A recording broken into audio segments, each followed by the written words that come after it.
주십니다. 오늘 우리에게 주시는 말씀으로 알고 말씀을 경외하는 마음으로 받겠습니다. 마태복음 11장 28절에서 30절 말씀 함께 봉독합니다. 시작. 수고하며 무거운 짐을 진 사람은 모두 내게로 오너라. 내가 너희를 쉬게 하겠다. 나는 마음이 온유하고 겸손하니 내 멍에를 메고 나한테 배워라. 그리하면 너희는 마음의 쉼을 얻을 것이다. 내 멍에는 편하고 내 짐은 가볍다. 아멘. 자리에 앉겠습니다.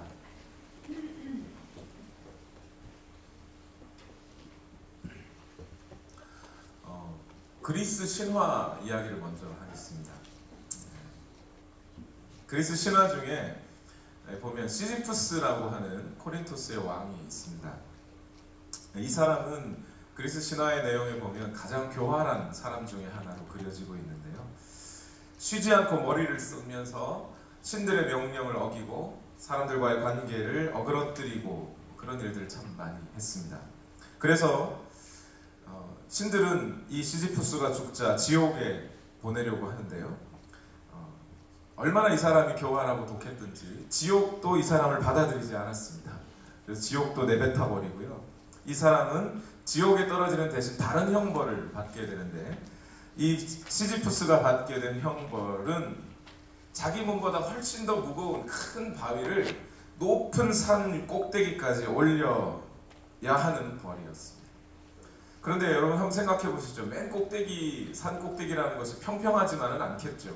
거기에는 울퉁불퉁할 겁니다. 그래서 꼭대기 위에 이 바위를 올려놓으면 다시 바위가 아래로 떨어지게 돼 있어요. 그래서 시지푸스는 끝까지 꼭대기까지 바위를 올려놓으면 다시 바위가 떨어지고, 떨어진 바위를 다시 올리고 하면서 계속 쉼 없이 노동을 계속해야 하는 이 시지푸스에게 주어진 벌이었습니다. 이 시지푸스가 쉼 없이 돌을 굴려 올리는 이 일들을 사람들은 우리 인간들의 일상생활에 비유를 합니다. 이런 거죠. 아침밥 먹고 설거지 했는데 점심 되면 또 밥 먹고 설거지하고, 저녁 되면 남편 돌아오고 아이들 학교 갔다 돌아오면 또 설거지하고 밥 먹고 해야 됩니다. 다음날 아침이면 끝났겠지 싶은데 다시 또 시작해야 돼요. 그게 어머니들의 일상 아닙니까? 사실은 남편들도 비슷합니다. 어제 직장에서 힘들게 살고 윗사람 상사한테서 꾸중 듣고 새로 들어온 신입 회원들한테, 어떤 직원들한테서부터 이렇게 도전을 받고, 그래서 막 힘들게 집에 돌아오면 일이 다 끝났나 싶으면 내일이면 또 해야 돼요.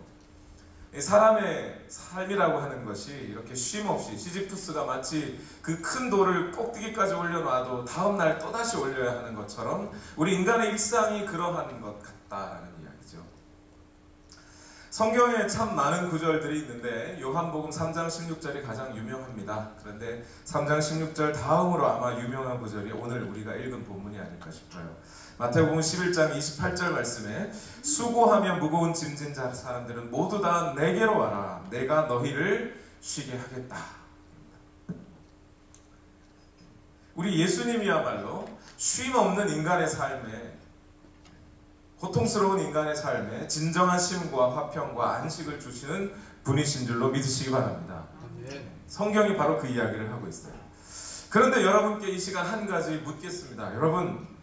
여러분의 삶에 지금 쉼이 있으십니까? 한번 돌아보셨으면 좋겠습니다. 우리 그리스도인들이란 이미 예수님의 품 안에 들어온 사람들입니다. 마음으로 믿어서 의에 이르고 입으로 시인하여 구원에 이른다고 한 로마서 10장의 말씀처럼 우리는 이미 예수님을 믿는다고 고백하고 예수 그리스도 안에 살고 있는 사람들입니다. 그러면 우리가 어디에 있든지, 미국에 있든 한국에 있든 텍사스에 있든 캘리포니아에 있든 집에 있든 직장에 있든 교회에 있든 어디에 있든지 간에 예수 그리스도 안에 있는 사람에게는 분명히 예수님이 쉼을 주시겠다고 약속을 하셨습니다. 그런데 여러분의 삶에 지금 쉼이라는 것이 있는지요? 불의한 세상이 주는 어떤 수고, 죄의 짐 벗어버린 우리 중에 어떤 분들은 아직도 예수님을 영접하고 기뻐했던 그때와는 달리 첫 믿음이나 첫사랑은 온데간데 없고 식어버리고 마음의 평안을 상실하고 도리어 불안한 인생을 또는 걱정과 염려의 삶을 살고 계신 분은 없는지요? 그리스도인들 중에 어떤 분들을 보면 참 열심히 삽니다. 아침 일찍 출근하고 오후에 퇴근하고 교회 일들에 관심도 많고 열정도 많아서 교회의 다양한 일들과 활동들을 합니다. 이 사람 저 사람들에게 신방도 가고 권면도 합니다. 구제도 하고 선교도 합니다. 그런데 얼굴빛을 보면 늘 긴장 상태를 놓치지 못하고 있어요. 내일은 뭐 해야 되고 다음 주에는 뭐 해야 되고 다음 달에는 뭐 해야 되고 내년에는 이것 해야 되고 그런 생각들로 머릿속에 가득 차 있습니다. 열심히는 사는데 일하고 또 일해도 쉼이 없을 수 있어요. 또 어떤 분들은, 어떤 그리스도인들은 교회에서 보면 늘 웃습니다. 그분들의 삶을 잘 돌아보면 돈 한 푼 안 벌어도 부모님이 물려주신 재산 가지고 편안하게 삽니다. 남편이나 아내가 아니면 다른 사람이 해주는 밥 얻어먹으면서 일 안 해도 죽을 때까지 살 돈은 넉넉하게 가지고 사람들의 앞에 제너러스하게 관대하게 사람 돈도 꿔줘가면서 힘든 사람들에게 구제도 해가면서 가족들과는 바캉스를 즐기고 일주일에 한 정한 시간에 운동도 하면서 건강도 챙깁니다. 물질적으로나 심리적으로 여유로워 보입니다. 그런데 그 사람들의 삶을 막상 뚜껑을 열어놓고 보면 영혼 깊은 곳에서 얻어지는 만족과 평안과 쉼은 없는 경우도 있습니다. 사람들에게 보여주기 위해서 교회에 오면 애써 웃어 넘기지만 그러나 그 마음은 여전히 갈등하고 있고 각박하고 메말라 있을 때가 있습니다. 그리스도인들이라 하더라도 이런 경우를 겪을 수 있는 거죠. 왜 그럴까요? 예수님은 우리에게 쉼을 주신다고 분명히 약속을 하셨는데 어째서 오늘 우리는 쉼이 없는 삶을, 평안과 안식이 없는 삶을 살아가게 되는 것일까요? 여러 가지 원인이 있을 수 있겠지만 오늘 마태복음 11장 28절에서 30절 말씀을 살펴보면 거기엔 크게 세 가지 원인이 있는 것 같습니다. 제일 첫 번째는 뭐냐면 왜 우리가 참된 안식을 얻지 못하고 살아가느냐? 왜 첫사랑과 첫 믿음의 그 기쁨은 다 사라지고 마음의 불평과 불만과 또는 근심과 걱정과 이런 혈기들만 남아있게 되었느냐? 첫 번째는 뭐냐면 예수님께로 나아가지 못했을 수 있다는 거예요. 오늘 본문 마태복음 11장 28절을 읽어보면 이렇습니다. 수고하며 무거운 짐을 진 사람은 모두 내게로 오라. 내가 너희를 쉬게 하겠다. 이렇게 되어 있어요. 내게로 오라. 예수님께로 와야 예수님께 쉼을 얻습니다. 그런데 예수님께 나아가지는 않고 그러다 보니까 쉼이 없는 거예요. 예수님께 나아간다 하는 말이 무슨 말이냐면 한 그리스도인이 예수님과 인격적으로 그리고 단독자로서 만나는 것을 말합니다.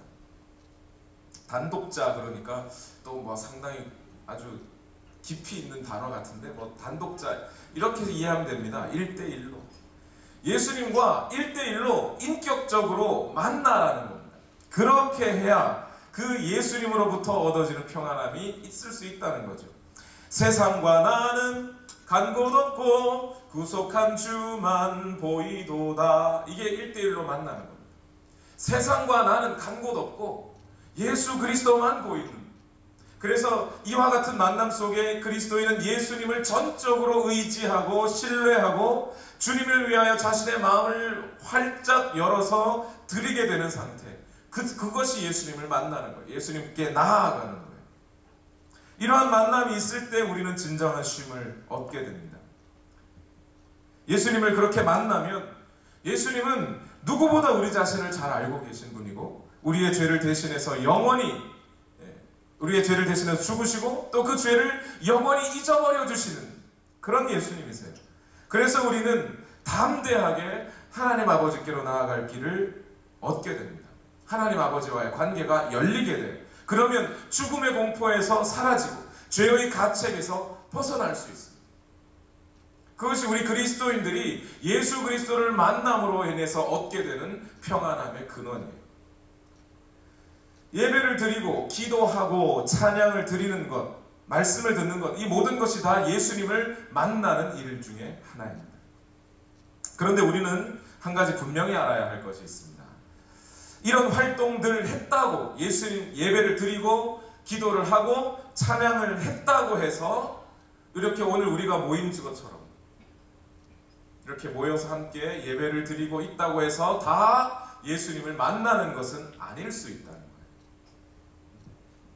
공적인 예배에 참여하여도 우리의 눈과 우리의 생각은 이 사람 저 사람에게 가 있고, 저 사람은 왜 옷을 저렇게 입었을까? 저 사람 안경은 왜 저런 색깔일까?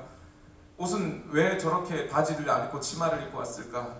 등등 주보의 글자는 왜 틀렸을까? 예배를 드리면서도 하늘나라는 가지 않고 꿈나라를 가버리시는 경우, 이런 경우 예수님을 만나지 못한 거예요. 예배를 드린다고 앉아는 있지만 예수님을 만난 것은 결코 아닙니다. 찬양을 드려도 똑같아요.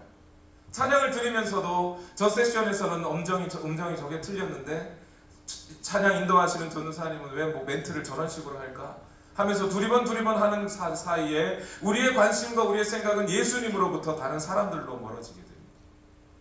그런 순간 우리는 예수님과의 인격적인 만남은 만나지 못하게 돼요. 기도를 해도 마찬가지예요. 기도를 해도 우리의 생각이 잡생각으로 가득 차 있고 다른 생각들로 자꾸 해서 펼쳐지고 있는 동안, 집에 두고 온 국그릇을 생각하고 문단속한 것을 생각하고 있는 동안에 기도에 하나님과 만남, 예수님과의 만남이라고 하는 건 이루어지지 않아요.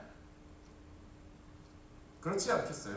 제가 하성권 전사님하고 만나서 얘기하자고 해놓고 하성권 전사님하고 얘기는 하면서 제 생각 머릿속으로는 제 아내와 제 아이들만 생각하고 있으면 그 전도사님을 만난 것입니까? 아니에요. 인격적으로 만나는 게 아니죠. 사람과의 만남도 그러한데 하나님과의, 예수님과의 만남은 더하지 않겠습니까? 예수님이 우리와 함께 하시다고 약속하셨어요. 그 함께 하시는 약속은 예수님이 육체로 함께 하신다는 게 아니라 영으로 함께 하신다는 거예요.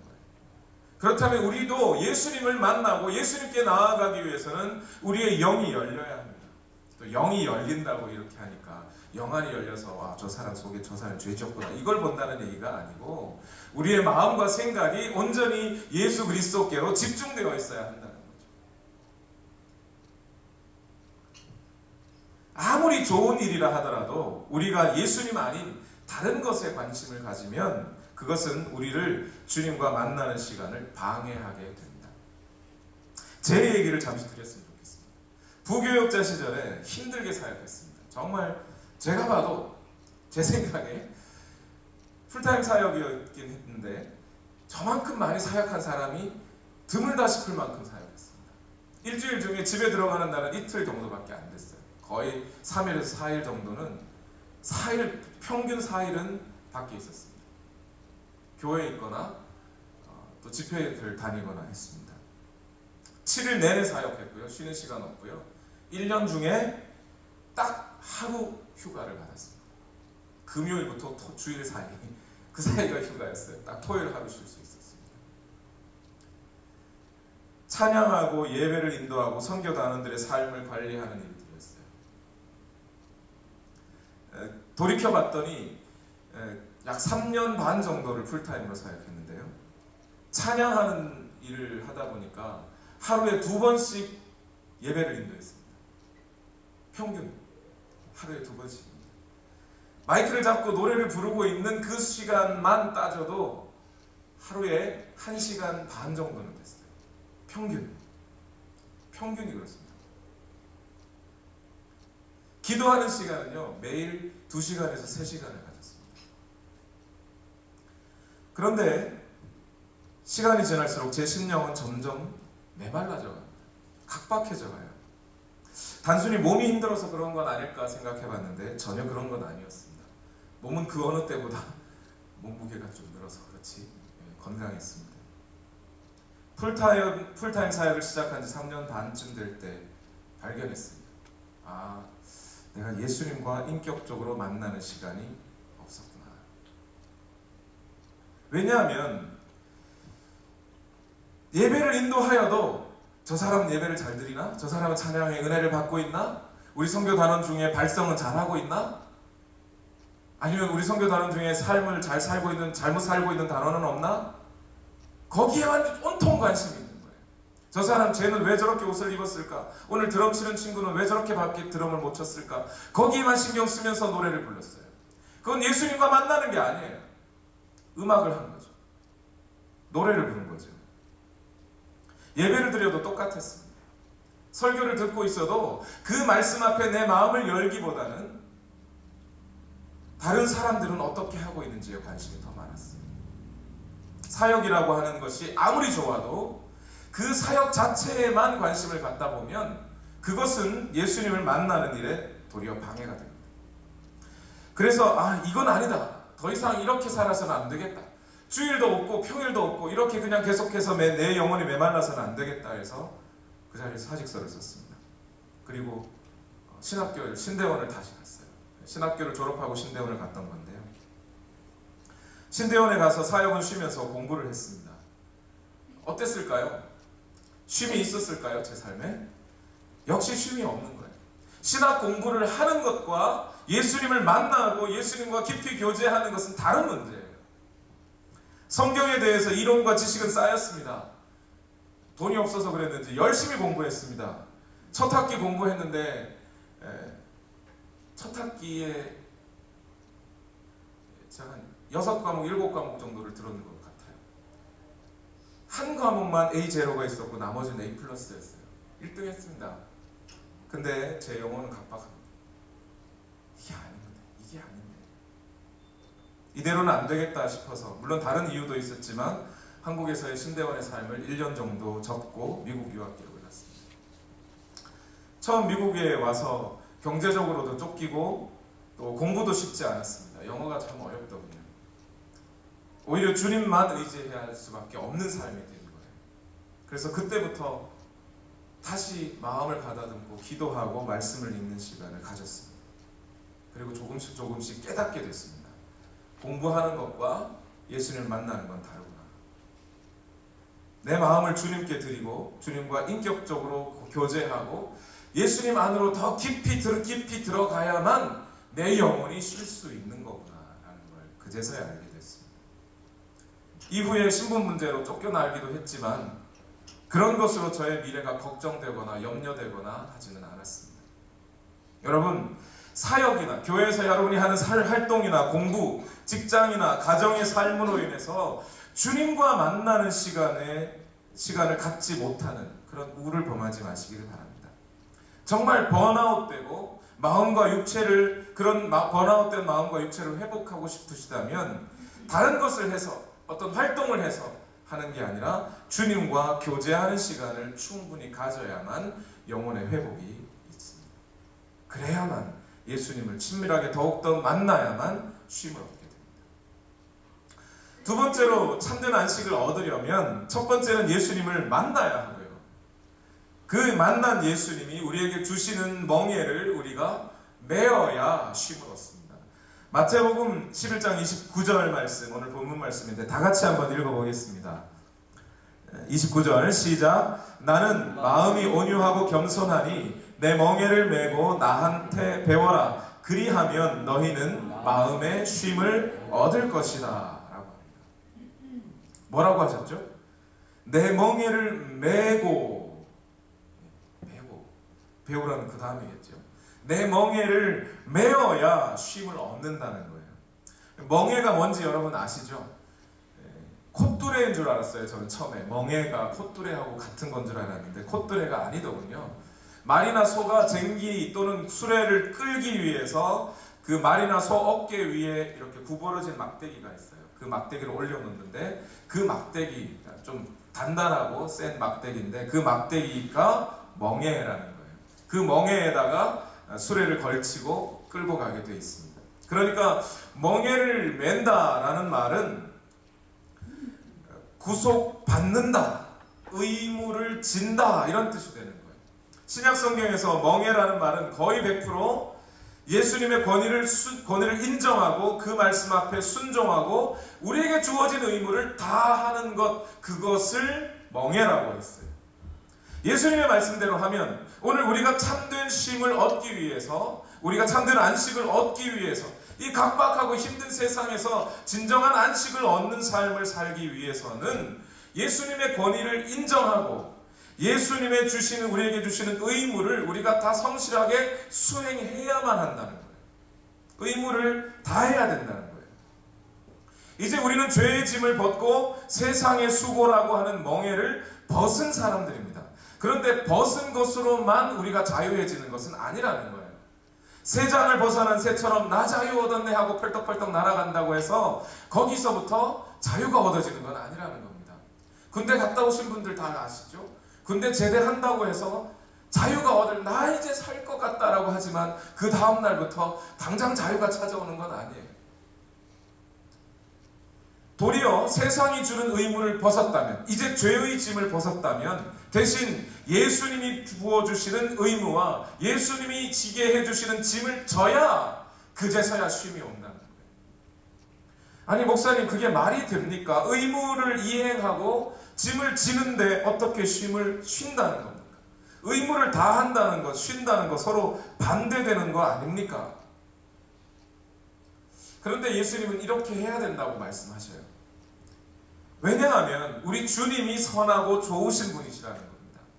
우리 주님이 선하고 좋으신 분이시기 때문에 우리에게 부여하신 의무, 우리에게 하라고 하시는 이 일은 우리를 진정한 참된 자유로 인도하는 일이라는 거예요.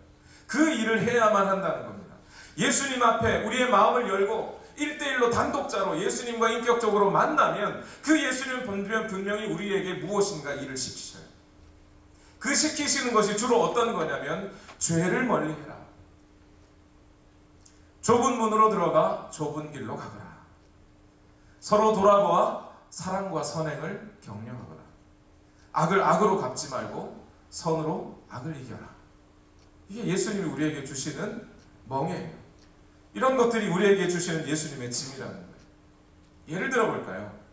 원수를 갚지 말고 선으로 악을 이기라고 말씀하십니다. 그런데 우리가 이 말씀을 우리의 의무로 여기지 않고 우리 뜻대로, 우리 마음대로, 우리 자유롭게 내 생각대로 살아간다고 한번 생각을 해보십시다. 교회를 가는데, 교회 가면 늘 그런 사람들 있잖아요. 주지 않았는데 미운 사람. 안 줘도 미운 사람들이 있어요. 보면 하는 짓들이 다 어떻게 저 사람 저렇게 얌체야? 나하고는 전혀 관계는 없는데 얌체 같은 사람들이 있죠. 그러면 자기 마음속에 어떤 생각이 들어요? 내가 오늘 저 사람한테 한 소리 제대로 해야 되겠다. 그리고 가서 막 쏘아붙입니다. 어떻게 이렇게 할 수 있냐고. 그리고 속으로는 자신의 그 행동을 합리화하죠. 나는 저 사람을 위해서 한 일이야. 저 사람 잘 되라고 잔소리한 거야. 그리고 정신 차리라고 한 말이니까 내가 이렇게 한 것은 잘한 거야 라고 스스로 자위합니다. 맞습니까? 그렇게 하면 어떻게 돼요? 시간이 지날수록 친구들은 사라집니다. 주변에 사람이 없어져요. 마음속으로 또 생각하죠. 스스로 또 합리화합니다. 내가 잘못한 게 아니고 친구들이 배반한 거야. 저 사람이 변질된 거야 라고 생각합니다. 그렇게 오해할 수도 있겠지만 결국은 자기 자신은 고립되어 버리고 오히려 자기의 삶에 구속만 느껴집니다. 그러나 우리가 이 말씀, 악을 악으로 갚지 말고 선으로 악을 이기라고 하는 이 말씀을 오늘 우리의 멍에로 알고 살아간다고 해봅시다. 그리스도인으로서의 의무를 다하고 원수까지도 사랑하라고 하신 그 말씀을 기쁨으로 받아들이고 난 그런 거 못해 하지 아니하고 그것을 우리에게 사랑의 마음도 주시고 사랑할 수 있는 힘과 능력도 주시는 성령님이 계시다는 것을 인정하고 받아들이고 그것을 나의 의무로 여기고 살아간다면 오늘 우리는 우리 주변의 사람들에게 예수 그리스도의 사랑을 전해줄 수 있습니다. 그렇게 주님의 명령을 이행하는 것이 부담스럽지만 그러나 그것을 무겁게만 여기지 않고 우리의 삶의 의무로 받아들일 수만 있다면 주님의 멍에를 맺는 것은 우리를 진정한 그리스도인으로 예수 그리스도의 제자로 진정한 자유인으로 살아갈 수 있게 해줍니다. 바로 그럴 때 우리에게 영혼의 안식은 찾아옵니다. 여러분 사실 알고 보면 인생에서 가장 무거운 짐, 가장 힘든 멍에를 메신 분은 예수님입니다. 예수님은 인류의 죄를 대신하기 위해서 십자가를 져야 한다는 그 멍에를 메셨습니다. 모든 사람에게 조롱과 비웃음을 당하고 제자들로부터 배반을 당하는 어려움을 겪었지만 그러나 그분은 골고다까지 십자가를 지고 가시면서도 마음의 평안을 놓치지 않으신 분이십니다. 도리어 죄인들의 친구가 되어주셨고 골고다 언덕을 오르시면서도 오히려 제자들에게 자신이 갖고 계셨던 마음의 평안을 나눠주셨던 분이세요. 요한복음 14장 27절 말씀에 보면 나는 평화를 너희에게 남겨준다. 나는 내 평화를 너희에게 준다. 내가 너희에게 주는 평화는 세상이 주는 것과 같지 않다. 너희는 마음에 근심하지 말고 두려워하지도 말아라. 이게 언제 하신 말씀이죠? 예수님이 이제 제자들을 남겨놓고 마지막으로 십자가 지러 가시기 전에 하신 말씀이에요. 그 무거운 짐을 지고 계신 그 예수님이 어떻게 이렇게 평안하실 수 있었을까요? 우리는 다시 한번 생각해 보면 이 짐을 그분은 하셔야 했기 때문에 도리어 평안할 수 있었던 것 같습니다. 오늘 우리가 주님이 주시는 멍에를 주님과 함께 맬 수만 있다면, 그럴 수만 있다면 우리는 그 주님의 평안을 또한 얻게 될 것으로 믿습니다. 세 번째로 마지막으로는 참된 안식을 얻기 위해서는 첫 번째 예수님께 나아가야 하고, 두 번째 예수님이 주시는 멍에를 메어야 하고, 세 번째는 예수님께 배워야 한다는 겁니다. 마태복음 11장 29절과 30절입니다. 다 같이 읽어볼까요? 시작. 나는 마음이 온유하고 겸손하니 내 멍에를 메고 나한테 배워라. 그리하면 너희는 마음의 쉼을 얻을 것이다. 내 멍에는 편하고 내 짐은 가볍다. 예수님께 배워야 한다. 오늘날 우리가 교회 가면 평안해질 줄 알고 교회만 갑니다. 그런다고 평안해지는 게 아니에요. 예배만 드리고 목사님 우리 집에 오셔가지고 신방해 주시고 그러면 평안해질 것 같습니다. 그런다고 해지는 게 아니라는 거예요. 오늘 우리가 예수 그리스도로부터 예수님께로부터 배우지 않으면 우리에게 쉼은 허락하지 않습니다. 쉼이 허락되지 않습니다. 예수님이 하신 대로 닮아가고 예수님이 하신 말씀을 듣는 것, 그것이 예수님께 배우는 것입니다. 예수님이 하신 대로 담고 예수님이 하신 말씀을 들으려면 어떻게 해야 됩니까? 성경책을 펴서 읽어야 돼요. 거기에서 예수님이 어떻게 사셨는지, 예수님이 어떤 말씀을 하셨는지를 읽어봐야 합니다. 그리고 나서 그대로 살아내려고 해야 돼요. 그게 예수님께 배우는 겁니다. 그러니까 성경을 읽고 묵상하지 않으면 예수님의 삶을 닮을 수도, 예수님의 말씀을 들을 수도 없고, 그렇게 예수님께로부터 배울 수 없기 때문에 삶의 안식도 없는 겁니다. 루터가 한 말 중에 이런 말이 있습니다. 조급한 마음을 가질 때 사단이 틈을 탄다는 것이 아니라 조급한 것 자체가 사단이다 라는 얘기를 합니다. 루터는 이 사단의 전략을 정확하게 꿰뚫어 본 것 같습니다. 사단은 우리 앞에 복잡한 일들을 산더미같이 도저히 우리 힘으로서는 해결할 수 없는 일들을 자꾸 우리에게 의무지어집니다. 예를 들면 내 남편을 변화시키는 것, 내 아내를 변화시키는 것, 그 일을 여러분 하실 수 있겠습니까? 저도 10몇 년 살았는데요. 아내가 맨날 치약은 밑에서 짜라 그러는데 어느 순간 보면 저는 중간에 푹 짜고 있어요. 변하지 않아요. 잘 변하지 않아요.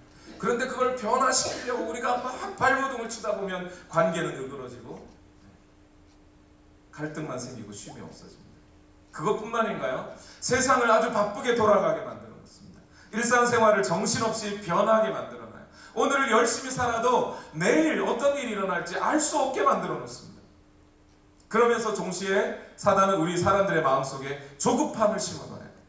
조급한 마음을 갖습니다. 어떻게 하면 내가 이 험한 세상에서 살아남을 수 있을까 하는 조급한 생각이 들게 합니다. 그러는 순간 그리스도인들의 마음에 어떤 생각이 들냐면, 이렇게 급한데, 이렇게 바쁜데 한가하게 성경이나 보고 앉아있을 시간이 있나. 여러분, 이게 이런 생각이 여러분 가졌을지 모르지만 만약 안 가지셨다고 해도 적어도 이런 말을 해본 적이 있지 않으세요? 누군가가 성경을 열심히 묵상하고 책을 보고 있으면 야, 한가한가 보지? 그런 거 얘기 안 들어보셨나요? 저는 자주 들어봤습니다. 안 바빠? 사역하고 있는데 담임 목사님이 그런 얘기를 한 적도 있어요. 김병호 목사님은 안 바쁜가 봐요.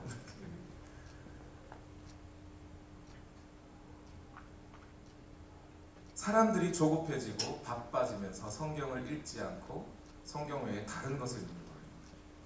그리고 거기서부터 무엇인가를 얻으려고 하는데 세상은 그걸 주지 않습니다. 예수님도 세상에 계실 때 바쁘실 수 있었습니다.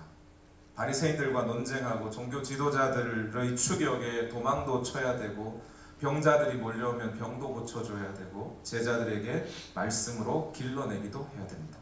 주님은 그럴 때마다 바쁘다고 해서 하나님과 교제하는 시간을 놓치지 않으셨습니다. 한적한 곳으로 물러나 산이나 빈들에서 분명히 하나님과 단독자로 만나는 시간을 가지셨습니다. 그리고 거기서부터 새로운 힘과 용기를 얻으셨고 그 사역을 끝까지 마감하실 수 있었습니다. 오늘 우리도 이 주님, 예수님으로부터 이 삶을 배워야 합니다. 그리고 주님께서 하신 말씀도 들어야 합니다. 그래야 우리의 삶에 쉼을 얻습니다. 말씀을 마무리하겠습니다. 다른 때보다 결론이 빨리 나왔죠. 근데 이 결론이 한 10분 걸릴 것 같습니다. 무슨 얘기를 하려고 하느냐면 저는 2016년 들어서 우리 온누리교회 모든 성도님들과 함께 이 부탁을 드렸었죠. 우리의 매일매일의 삶에서, 일상의 삶에서 하나님의 임재하심, 우리 예수님께서 나를 지금 보고 계시고 내가 하는 말을 다 듣고 계시다고 하는 이 사실을 잊지 말고 한번 살아가고 싶습니다. 한번 해보려고 하셨던 분들은 아시겠지만 지난 1월 동안 한 2주 정도 됐을 겁니다. 해보려고 하신 분들은 아시겠지만 그게 쉽지가 않아요. 어려워요. 어느 순간 내 생각은 저기 딴 데가 있어요. 마음속에 불평과 불만만 생겨요. 그래서 여러분께 다시 한번 이 말씀을 드립니다. 예수님을 만나는 시간, 흔히 말하는 경건의 시간, 다른 말로 뭐 quiet time 또는 큐티라고 하는 이 시간을 꼭 가져주시기를 부탁드립니다. 이 시간을 풍성히 가져야만 여러분의 삶에 진정한 위로와 평안이 찾아오게 되어 있습니다. 예배 시간이나 찬양 시간이나 기도 시간에 주님께 여러분의 관심을 모두 집중하시기 바랍니다. 다른 데 눈 돌리지 마시고. 그러나 그것으로 끝나지 말고 여러분이 개인적으로 매일 시간을 내셔서 주님과 만나는 경건의 시간을 꼭 가지십시오. 핵심은 예수님을 만나는 겁니다. 예수님을 만나는 거예요. 성경을 읽으라는 얘기가 아니에요. 성경 공부를 하라는 얘기가 아닙니다. 기도라는 행위를 하라는 게 아니에요. 단순히 찬송만 하라는 게 아니에요. 그 모든 과정을 통해 예수님과 함께 시간을 가지시라는 겁니다. 그래서 경건의 시간을 갖는 것은 단순히 교회 프로그램으로 진행하자는 게 아니에요. 옛날에 이거 해봤는데 우리 또 이거 하자는 건가요? 그런 얘기가 아니에요. 성도들을 교회에 묶어놓으려고 목사가 시키는 노동이 아닙니다. 전통도 아니고 종교의식도 아니에요. 성경 공부도 아닙니다.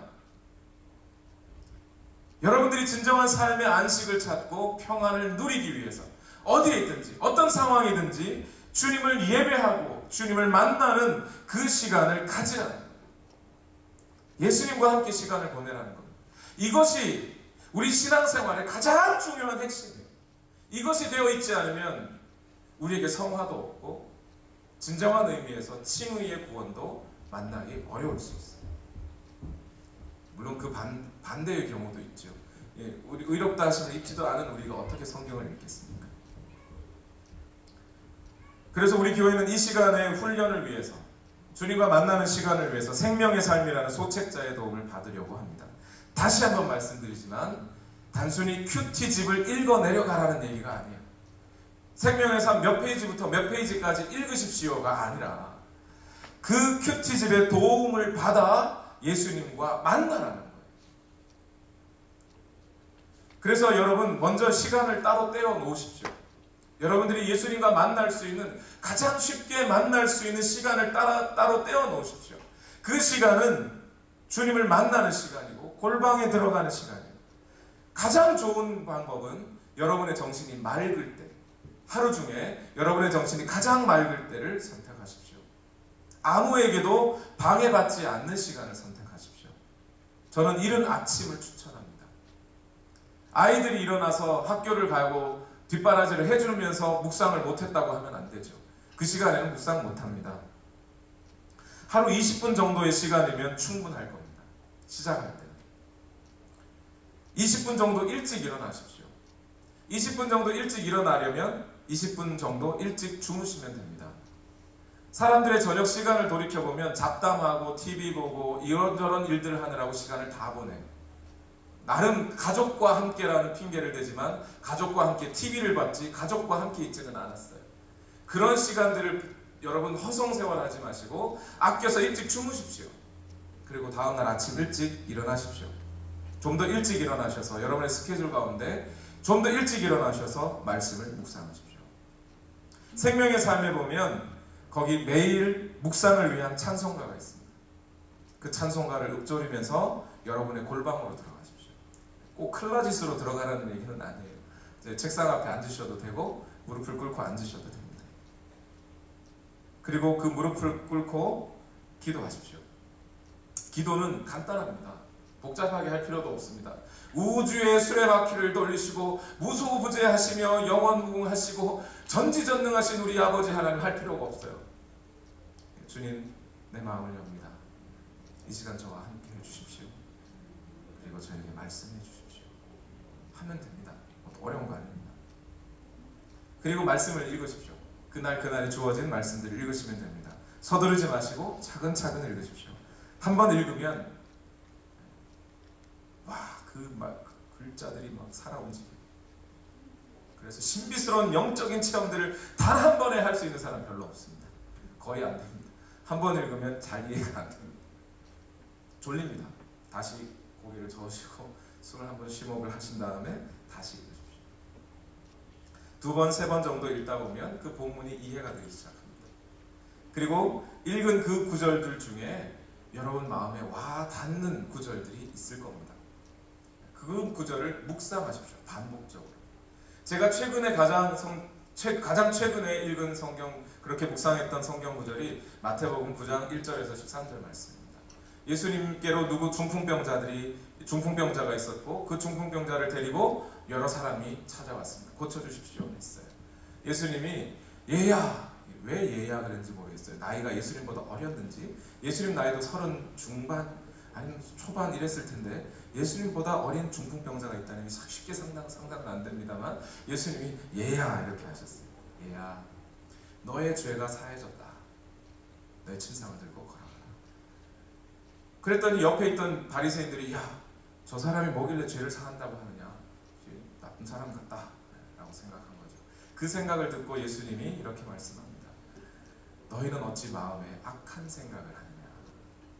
어찌 마음에 악한 생각을 하느냐. 저는 그 본문을 계속 읽다가 예수님의 그 말씀이 제게 와닿았습니다. 너는 어떻게 마음에 악한 생각을 하느냐. 이 구절을 계속해서 반복하면서 읽어봤습니다. 머릿속에 마음속에 담아봤습니다. 그랬더니 바리새인들은 예수님을 의심하는 말을 했더군요. 저 사람이 뭔데 죄 사한다고 하지? 그런데 예수님은 그것을 들어 악한 생각이라고 말씀하십니다. 그래서 제 마음에 이런 깨달음이 있었습니다. 예수님의 자격과 예수님의 권위와 예수님의 약속과 예수님이 하신 일에 조금이라도 의심하는 마음이 들면 그것은 예수님께, 나는 그것을 의심한 것일지 모르지만 예수님께서는 그것을 악하게 보시는구나. 내 마음에서부터 악한 생각을 멀리해야겠다. 어떤 것도 의심하지 말아야겠다. 어떤 것도, 어떤 성경의 어떤 구절도 의심하지 말아야겠다 하고 적어뒀습니다. 그리고 여러분, 그렇게 적어둔 말씀을 밑줄 친 말씀이나 적어둔 말씀 또는 단어, 구절 또는 한 문장도 괜찮습니다. 그것을 기억하십시오. 삶에 하루를 살아가시면서 계속해서 그 말씀을 기억하시면 됩니다. 잘 안 되면 기도하십시오. 성령님의 도우심을 구하십시오. 여기까지. 성령님, 내가 이 말씀을 기억하고 실천하려고 하는데 예수님께서 오늘 아침에 내게 주신 이 말씀을 내가 실천하려고 하는데 잘 안 됩니다. 내게 마음도 주시고 내게 그 능력도 주십시오. 실천할 힘을 주십시오 라고 기도하십시오. 여기까지가 우리의 묵상이 완료되는 시점입니다.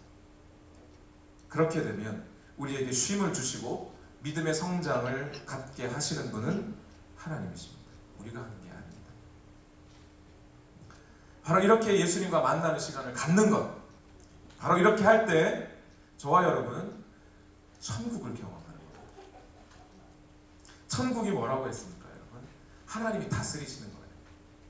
하나님께서 우리 마음에, 우리 심령에 말씀하시고 그 말씀이 오늘 우리에게 내게 주어진 말씀으로 받아들여지고 성령께서는 그것을 감동하게 하시고 그 감동된 말씀을 따라 살고 그렇게 살아서 의의 열매가 맺혀지고 기도가 응답되고 진정한 삶의 안식이 얻어지게 되는 것, 이게 천국의 삶이 아니면 또 다른 어떤 천국의 삶이 또 필요한 겁니까? 조급하게 생각하지 마시고 부정적으로 생각하지 마시고 끝까지 포기하지 말고 예수님과 만나는 시간을 훈련하시기 바랍니다. 이 시간 다 같이 기도하시겠습니다. 여러분, 이 시간 기도하실 때 마음에 결단하시면서 기도했으면 좋겠습니다. 주님, 내가 이제 예수님 당신과 매일매일 만남을 갖기를 원합니다. 만나주십시오. 찾고 또 찾는 자에게 주님은 만나주신다고 하시지 않으셨습니까? 내가 이제 결단합니다. 더 일찍 일어나 주님과의 만남의 시간을 갖겠습니다. 양보하지 않겠습니다. 포기하지 않겠습니다. 결단합니다. 하루에 20분, 30분이면 족합니다. 그렇게 주님과 교제하고 만나 주님께서 내게 주시는 말씀을 가지고 살아가려고 합니다. 만나 주십시오. 내 결단이 식어지지 않게 하시고 우리의 삶이 주님 후퇴하지 아니하고 주님과 더 가까이, 주님 안으로 더 깊이 들어가게 해주옵소서. 우리 믿음 가지고, 이 말씀 가지고 우리 다 같이 함께 결단하며 기도하겠습니다. 살아계시는 나는 예배하네.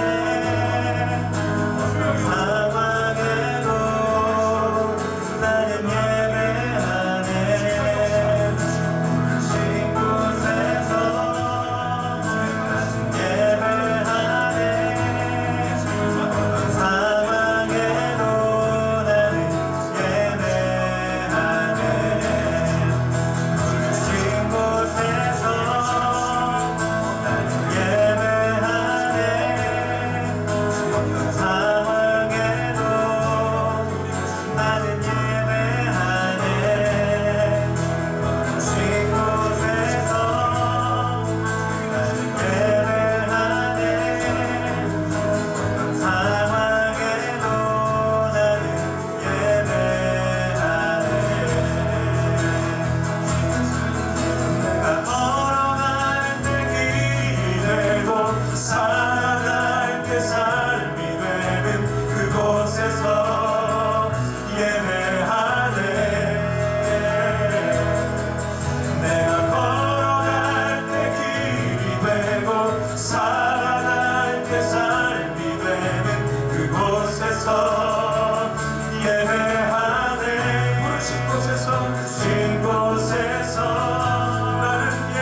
따스한 성령님,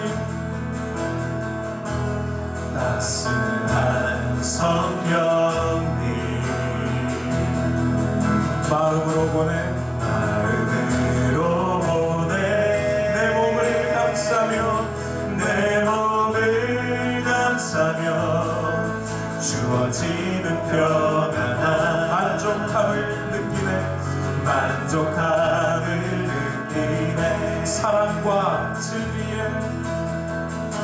사랑과 진리에 한 줄기 빛 보내, 한 줄기 빛 보내. 내 몸을 감싸며, 내 몸을 주어지는 평안하며 주어지는 평안한 그 사랑을 느끼네, 그 사랑을 부르신 곳에서 나는 예배하네. 내가 주님을 만납니다. 예수님과 함께 하길 원합니다. 주님과 함께 시간 보내기를 원합니다. 주여 만나주시고 주님을 예배하네. 부르신 곳에서, 부르신 곳에서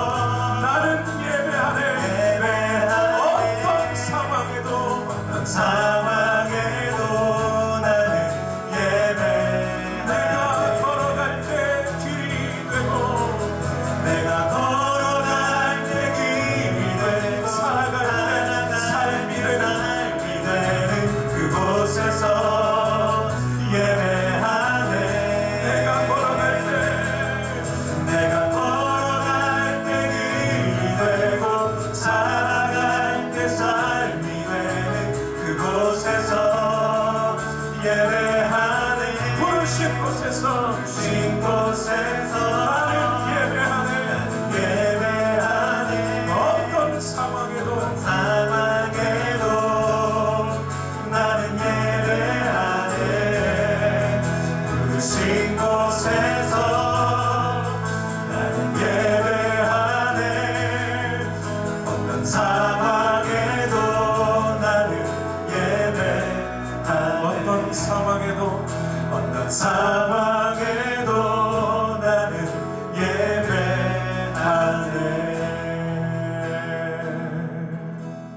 살아계신 하나님, 우리 오늘 교회 모든 성도들이 함께 주님 앞에 결단합니다. 행여나 이 속에 주님을 위하여 일한다고 일하고, 직장에서도 열심히 일하고, 가정에서도 자녀와 또 배우자들을 위하여 그렇게 열심히 수고하고 애썼건만 마음의 각박함과 때로는 불평이, 때로는 불만이, 때로는 고통과 갈등만이 가득한 자들이 있습니까? 주여 그들의 마음을 위로해 주시고 그들을 만나 주십시오. 예배 가운데, 말씀 가운데, 기도 가운데, 찬송 가운데, 또는 주님을 만나기 위하여 따로 떼어놓은 바로 그 순간에 주님 만나 주셔서 그들을 위로하시고 그들에게 삶의 방향을 잡아주시고 그들에게 하나님의 한없는 은혜와 관계의 회복을 허락하여 주시옵소서. 그렇게 주님 앞에 나아가 주님을 만나고 주님과 교제하고 주님 주시는 말씀을 듣고 주님이 우리에게 부어주시는 그 의무를 다 해낼 때 우리에게 진정한 안식이 임할 줄로 믿습니다. 주여 역사하여 주시옵소서. 이제는 우리 구주 예수 그리스도의 무한하신 은혜와 하나님 아버지의 만극하신 사랑과 성령님의 교통하심이 주 예수 그리스도와 영원토록 함께 교제하며 살아가기 원하는 우리 모든 성도들의 삶 위에 지금부터 영원토록 함께 하옵시기를 예수님 이름으로 간절히 축원하옵나이다. 아멘.